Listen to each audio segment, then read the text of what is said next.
Welcome bye dear student, स्वागत है आपका ई लेक्चर सीरीज। आज जो हम टॉपिक ले रहे हैं ह्यूमन वैल्यू के अंदर वो है एजुकेशन प्रोग्राम। जैसे कि हमने अभी तक पढ़ा है कि जो शिक्षा संस्कार है उसके अंदर जो एजुकेशन प्रोग्राम की एक इम्पोर्टेंस है, क्योंकि जो चीज़ें यहाँ पे आपके साथ डिस्कस की जा रही हैं वो एक प्रोग्राम प्री डिफाइंड प्रोग्राम की हेल्प से की जा रही हैं। तो जब हम एजुकेशन संस्कार की बात करते हैं, एजुकेशन प्रोग्राम की हम बात करते हैं, तो इसका मीन्स ये है कि जो चिल्ड्रन हैं वो एक एज के बाद उनके अंदर राइट अंडरस्टैंडिंग और राइट लिविंग का आना ज़रूरी है। आपको पता है कि जो बच्चे होते हैं उनके पहले टीचर कौन होते हैं? उनके पेरेंट्स होते हैं। तो जैसा कि हमने बच्चों की जर्नी की बात की थी, सबसे पहले बच्चे क्या करते हैं? अनुकरण करते हैं। अनुकरण के बाद फिर वो क्या करते हैं? अनुसरण करते हैं। अनुकरण का मतलब ये हुआ, वो सबसे पहले क्या करेंगे? वो सबसे पहले ये देखेंगे कि हमारे जो पेरेंट्स हैं वो किस टोन में बोलते हैं, वो किस टोन में हमसे बात करते हैं, उसी टोन में बच्चे क्या पेरेंट्स से बात करते हैं। जैसे मैं आपको एक छोटा सा एग्जांपल देता हूँ कि मेरे 2 बच्चे हैं, जिसमें जो मेरा बड़ा बच्चा है वो 5 साल का है और जो छोटा बच्चा है वो 1 साल का है।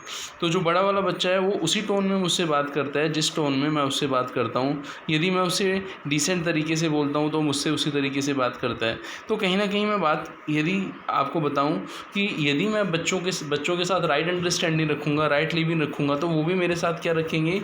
राइट अंडरस्टैंडिंग, राइट लिविंग रखेंगे। तो मैंने आपको बताया था कि शुरुआत होती है अनुकरण से। अनुकरण का मतलब क्या हुआ? जैसे मेरा दूसरा बच्चा है 1 साल का, तो वो क्या करता है? वो मुझे जैसे मैं करता हूँ मुझे देखता है। जैसे सपोज़ मान लीजिए मैं लैपटॉप या मोबाइल पे काम करता हूँ, तो वैसे ही वो लैपटॉप पे आएगा और उसको चलाने की सोचेगा, मोबाइल को उठाएगा, वैसे ही कान में लगाएगा। कभी कभी मोबाइल नहीं मिलता, कोई भी उसको उस तरीके का कोई आइटम मिलता है तो उसको कान में लगाता है। तो कहीं ना कहीं हम ये देखें कि बच्चे जो हैं वो सबसे पहले पेरेंट्स से सीख रहे हैं। तो बच्चे जब पेरेंट्स से सीख रहे हैं तो कहीं ना कहीं हम ये बात कर रहे हैं कि बच्चे के अंदर जो संस्कार आ रहा है वो वही चीज़ें आएंगी जो उनके पेरेंट्स ने उनको सिखाई हैं। तो पहले टीचर्स क्या होते हैं? अपने बच्चों के पेरेंट्स होते हैं।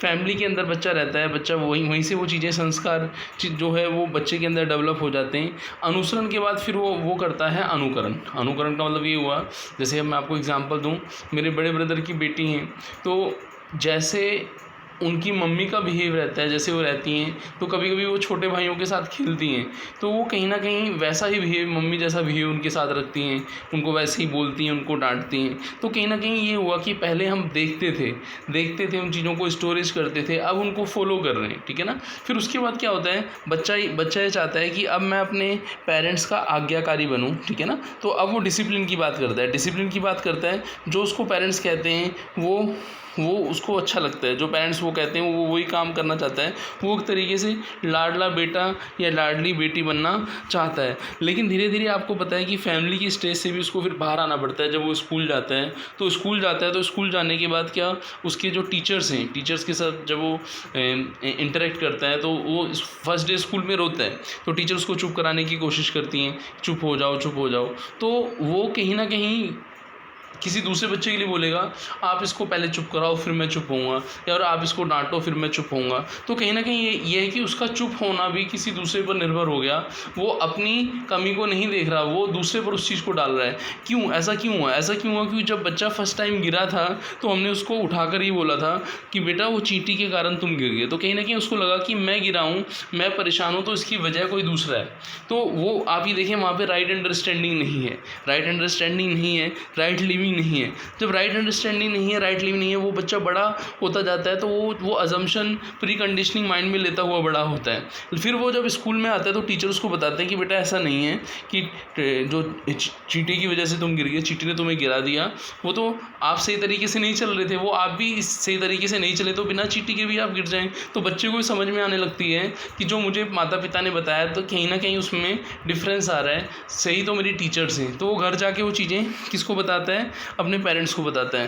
फिर वो कहीं ना कहीं उसको कॉन्फ्लिक्ट आता है कि पेरेंट्स जो कहते हैं वो करते ही नहीं। छोटा सा एग्जांपल मैं आपको देता हूँ, एक छोटी सी स्टोरी है। उसमें क्या था कि जो माता पिता थे वो अपने बच्चों के सामने पुराने बर्तन घर के निकाल के उनके दादा दादी को खाना परोस रहे थे। तो बच्चे ने उस समय नोटिस कर लिया कि मम्मी आप बाबा दादी के लिए पुराने बर्तन क्यों निकाल रहे हो? तो मम्मी ने कहा कि बेटा बाबा दादी बीमार हैं तो उनको पुराने बर्तन में खाना देना है। तो बेटे ने कहा ठीक है मम्मा, आप इन बर्तन को संभाल के रखना, जब आप बूढ़े हो जाओगे, आप बीमार हो गई तो मैं भी आपको इसमें खाना दूंगा। तो कहीं ना कहीं हम ये देखें कि बच्चे जो हैं जो अपने पेरेंट्स के साथ कर रहे हैं, जैसे हमारे पेरेंट्स हैं, हमारे ग्रैंड पेरेंट्स के साथ कर रहे हैं, तो वही चीज़ हम उनके साथ करेंगे। जो चीज़ें हमने देखी है वही तो हम कर रहे हैं। हमने कई बार ये चीज़ें बोली हैं कि बोए पेड़ बबूल का तो आम कहाँ से हुए, कि आपने राइट अंडरस्टैंडिंग दी ही नहीं है, राइट लिविंग नहीं दी है, तो वो बच्चे की गलती थोड़ी है। बच्चे को वो चीज़ आपने नहीं दी।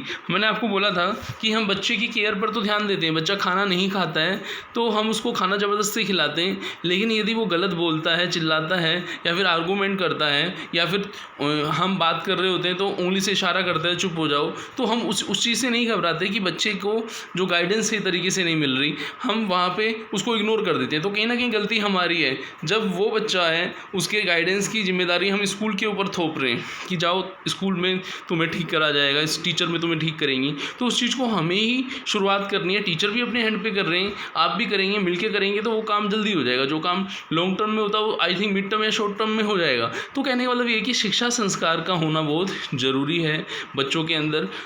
शिक्षा संस्कार होगा तो कहीं ना कहीं सोसाइटी के अंदर वो as a human being work करेंगे, पीसफुल रहेंगे, स्ट्रगल नहीं करेंगे, वार नहीं करेंगे, डिस्ट्रक्शन नहीं होगा उनका, वो रेस्ट नेचर के साथ भी अच्छे से रहेंगे। क्योंकि यदि कोई पर्सन खुद हार्मनी में है तो वो रेस्ट ऑफ नेचर के साथ भी फुलफिलमेंट करेगा। यदि पर्सन खुद ही हार्मनी में नहीं है तो वो कहीं ना कहीं कैसे, आप ये देखो पोल्यूशन बढ़ता जा रहा है, रिसोर्सेज डेप्रिशिएट होते जा रहे हैं, डिफॉरेस्टेशन होता जा रहा है, एनिमल बर्ड्स की जो आप देखें जो जाति प्रजाति हैं वो गायब सी होती जा रही हैं, आप ये देखें ग्लोबल वार्मिंग बढ़ रही है। तो कहीं ना कहीं इसमें एजुकेशन संस्कार का भी रोल होता है।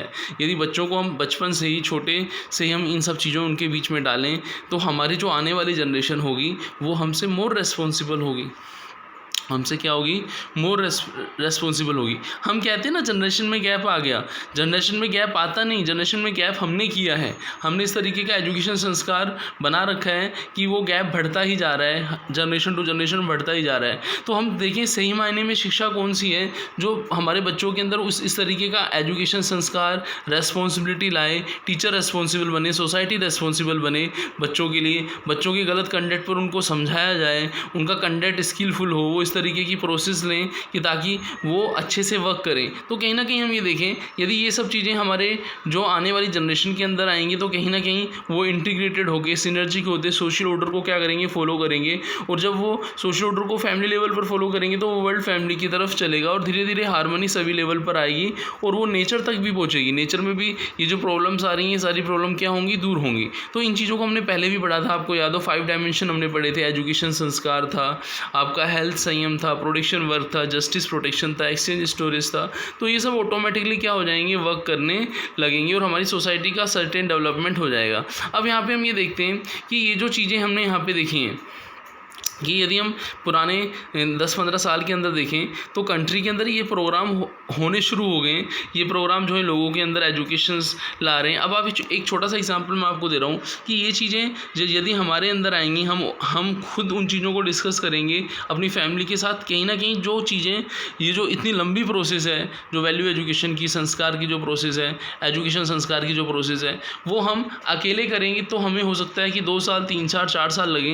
लेकिन हम अपनी फैमिली के साथ डिस्कस करें, हम अपने ग्रुप, सोशल ग्रुप के साथ डिस्कस करें, तो कहीं ना कहीं ये जो चीज़ें होंगी, हम गांव में, अपने शहर में, अपने मोहल्ले में हम इन चीज़ों को डिस्कस करें तो कहीं ना कहीं ये चीज़ें क्या हैं, आपकी जल्दी डेवलप होंगी। जो काम आपका इतना स्लोली चल रहा है वो और भी अच्छे से चलेगा। तो हमने एजुकेशन संस्कार के अंदर यही देखा है कि आजकल की जो एजुकेशन है, यूनिवर्सल ह्यूमन एजुकेशंस के अंदर एजुकेशन संस्कार का होना बहुत ज़रूरी है। आने वाली जो सोसाइटी है उसका एजुकेशन सिस्टम ये है कि हमें learning of technology, production system, management technique पर तो फोकस करना है, उसके साथ साथ हमें राइट अंडरस्टैंडिंग, जो मैं आपको जहाँ से मैंने लेक्चर की शुरुआत की थी, राइट अंडरस्टैंडिंग होना बहुत ज़रूरी है, राइट लिविंग होना ज़रूरी है। यदि आप देखें तो ह्यूमन जो है इस संसार में सबसे समझदार माना जाता है, आपका ज्ञान अवस्था में सबसे समझदार माना जाता है। लेकिन जब उसकी कंडक्ट की बात आती है कि अदर ऑर्डर्स के साथ उसकी फुलफिलमेंट की बात आती है तो कहीं ना कहीं वहाँ पर क्वेश्चन मार्क आता ही नहीं आता है।